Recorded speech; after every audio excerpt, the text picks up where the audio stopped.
Hi friends, welcome back to channel. This is Vasathi Sri blocks. இப்போது நாம் காணக்கூடிய தலைப்பு, பெருமாள் கனவில் கண்டால் என்ன பலன் என்பதை பற்றி நாம் பார்க்கலாம். பெருமாள் கனவில் கண்டால் என்ன பலன் என்பதை பற்றி நாம் தெரிந்து கொள்வோம். பெருமாளை எந்த கோலத்தில் கனவில் கண்டாலும் செல்வ செழிப்பு ஏற்படும். பெருமாள் கருடன் மீது வருவது போல் கனவு கண்டால் வழக்குகள் சாதகமாக முடியும்.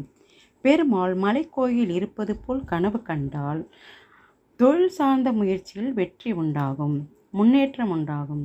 திருப்பதி கோவிலுக்கு செல்வது போல் கனவு கண்டால் மாற்றமான சூழல், சாதகமான பலன் உண்டாகும்.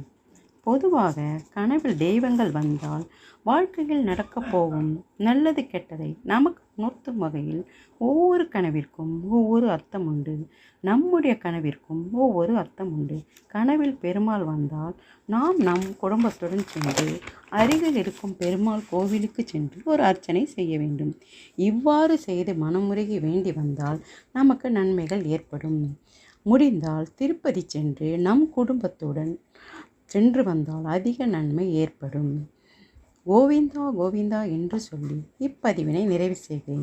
மற்றும் ஒரு பதிவில் நாம் காணலாம். நன்றி, வணக்கம், தேங்க்யூ.